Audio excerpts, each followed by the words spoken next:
আসসালামু আলাইকুম ওয়া রাহমাতুল্লাহ।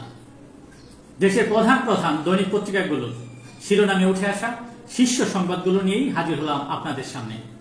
আশা করি সাথেই থাকবেন।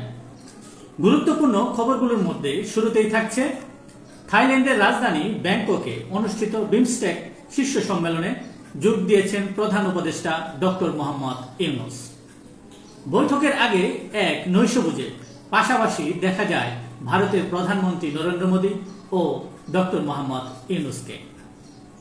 সম্মেলনে প্রধান উপদেষ্টা ডক্টর মোহাম্মদ ইউনূস তরুণদের চাকরি প্রার্থী না হয়ে উদ্যোক্তা হওয়ার আহ্বান জানিয়েছেন। তিনি আরো বলেন, পৃথিবীকে ধ্বংসের হাত থেকে রক্ষা করতে তরুণ প্রজন্মকে 3-0 ব্যক্তি হিসেবে নিজেদের গড়ে তোলার আহ্বান জানান তিনি। প্রধান উপদেষ্টা ডক্টর মোহাম্মদ ইউনূসের সাথে থাইল্যান্ডের 2 মন্ত্রীর সাক্ষাৎ। সামুদ্রিক পরিবহনে সহযোগিতার চুক্তি করল বিমস্টেক। ব্যাংককে বিমস্টেক শীর্ষ সম্মেলনের সাইডলাইনে বাংলাদেশের প্রধান উপদেষ্টা ডক্টর মোহাম্মদ ইউনূস এবং ভারতের প্রধানমন্ত্রী নরেন্দ্র মোদীর মধ্যে আজ শুক্রবার বৈঠক হবে বলে নিশ্চিত করেছেন প্রধান উপদেষ্টার প্রেস সচিব শফিকুল আলম। ট্রাম্পের পাল্টা শুল্কে পণ্য রপ্তানিতে বড় ধাক্কার শঙ্কা। এ ঘটনায় বিশ্বজুড়ে তোলপাড় শুরু হয়েছে। বিশ্ব নেতারা বলছে ট্রাম্পের শুল্ক আরোপ অন্যায্য। দুনিয়া জুড়ে শুল্কের পাহাড় চাপিয়ে দিলেন ট্রাম্প। তালিকায় নাম নেই রাশিয়া, উত্তর কোরিয়া ও কানাডার নাম। বিদেশি সব গাড়ির উপরে 25% শুল্ক। বৈদেশিক বাণিজ্য যুদ্ধের শঙ্কা। বাংলাদেশি পণ্যে 37% শুল্ক আরোপ। যুক্তরাষ্ট্রে পোশাক রপ্তানিতে শঙ্কা। পরিস্থিতি মোকাবেলায় জরুরি কর্মপরিকল্পনা নেওয়ার আহ্বান পোশাক রপ্তানিকারকদের।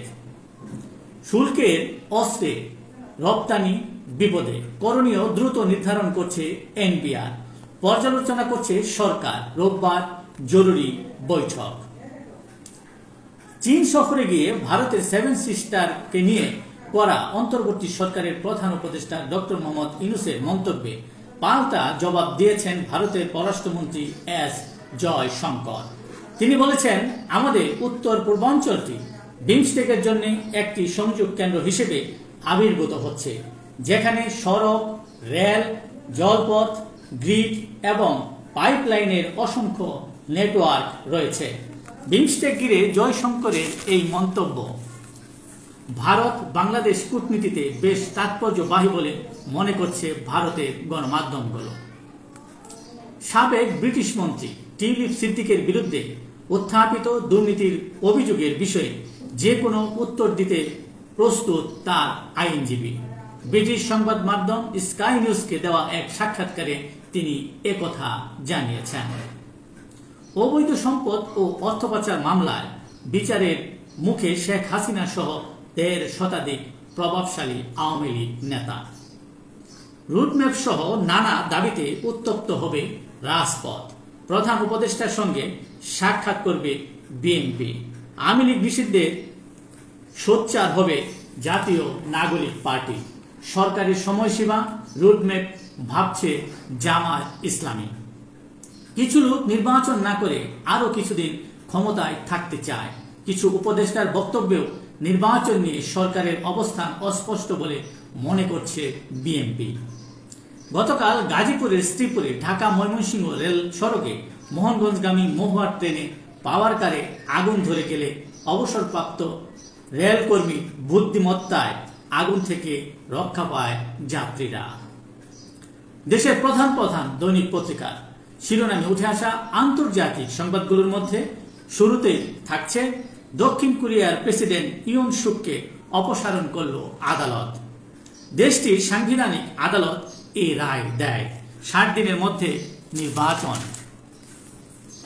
যুক্তরাষ্ট্রে টর্নেডো ও ভারী বৃষ্টিপাতে ব্যাপক ক্ষয়ক্ষতির ঘটনা ঘটে। প্রাকৃতিক এই দুর্যোগে বহু বাড়িঘর ও ব্যবসা প্রতিষ্ঠান বিধ্বস্ত, বিদ্যুৎ সংযোগ বিচ্ছিন্ন এবং বহু গাছ উপড়ে পড়েছে। ইরানে মার্কিন হামলার হুমকি অগ্রহণযোগ্য বলে মনে করে রাশিয়া। ইরানের পারমাণবিক স্থাপনাগুলোতে বোমা ফেলা হলে তা সম্ভাব্য বিপর্যয় ফলাফলের দিকে ধাবিত হতে পারে বলে মনে করছে রাশিয়া। রুশ বাহিনীতে আরো 1,60,000 সেনা চান পুতিন।